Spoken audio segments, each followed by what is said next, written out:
Untuk Prof. Dr. Romo Frans. Pak Romo. Pak Prof tadi mengatakan bahwa filsafat moral dan etika itu sumbernya bisa dari norma, bisa dari hukum negara, bisa dari ajaran agama. Benar ya Pak Prof? Jadi yang pertanyaan saya, di sini terdakwa ini ketika dia disumpah tadi, dia berdasarkan keyakinannya agama Kristen.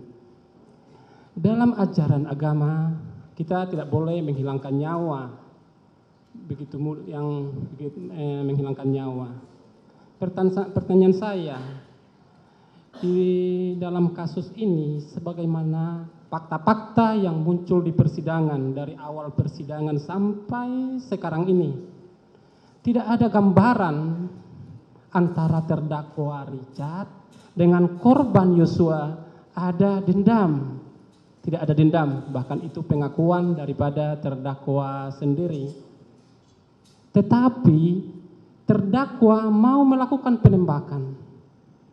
Bagaimana pendapat ahli terkait perilaku moral atau etis? Yang mana dari sisi moralitas yang saya tayangkan bersumber dari hukum agama. Seperti karena dia berkeyakinan agama Kristen. Di dalam Matius 5 ayat 21a berbunyi demikian. Kamu telah mendengar dari ajaran agama.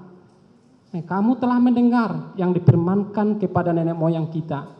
Jangan membunuh. Siapa membunuh harus dihukum. Tolong dulu Pak Prof dikaitkan dengan hukum ajaran moralitas dari agama. Ya. Nah, sejauh saya tangkap, pertama saya sedikit minta maaf karena saya selalu sulit menangkap loudspeaker, tetapi jadi nanti ditanyakan lagi kalau saya tidak menjawab. Jadi pertanyaan saya Pak Prof begini. Tak tanpa speaker. Pelan-pelan ya? Oke.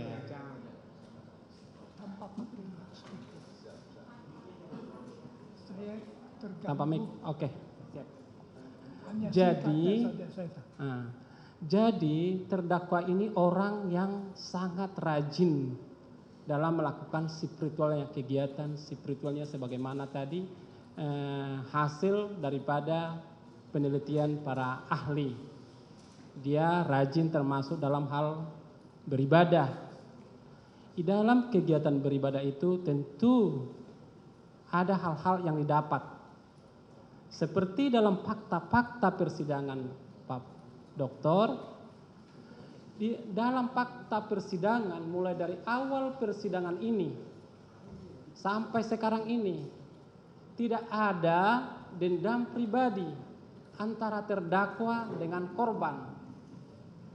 Tetapi terdakwa ini melakukan penembakan hingga korban meninggal dunia. Sebagaimana dalam kitab Injil ada tertulis di Matius 5 ayat 21. Kamu telah mendengar yang difirmankan kepada nenek moyang kita. Jangan membunuh. Siapa membunuh harus dibunuh. Harusnya kalau menurut pendapat tadi bahwa dia orang yang rajin, arti yang tak dalam spiritual, harusnya dia tahu ayat ini. Tolong dijelaskan Pak Prof. Ya tentu saja bahwa orang beragama itu tahu bahwa ia tidak boleh membunuh dan sebagainya. Tetapi di dalam agama kita juga tahu bahwa orang tidak menaati yang menjadi perintah agama. Jadi masalahnya di situ pun tidak ada dendam. Karena itu cukup jelas motivasi perbuatan itu bukan suatu motivasi pribadi sama sekali, tetapi pelaksanaan perintah yang diberikan oleh yang berhak memberi perintah, di mana seharusnya dia tahu bahwa perintah seperti itu tidak dilaksanakan.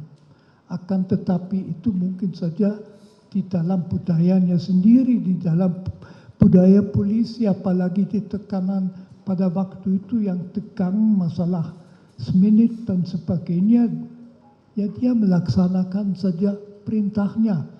Dari sudut agama itu sebetulnya tidak berbeda dari sudut etika.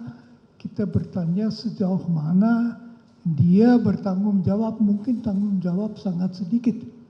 Itulah karena di dalam situasi di bawah presernya dia juga tidak akan memikirkan sikap Yesus dan yang dikatakan Yesus itu.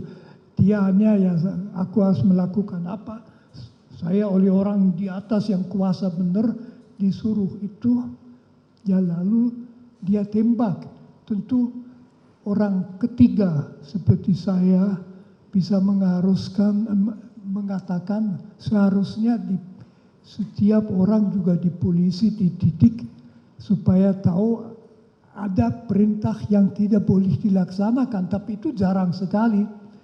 Jadi menurut saya ya segi agama tidak menambah banyak sekali. Dia itu bingung, Tuhan juga melihat yang bingung. Manusia mempunyai sistem hukum, dia harus dalam rangka hukum secara adil ditangani. Adil juga berarti memperhatikan sejauh mana dia bertanggung jawab.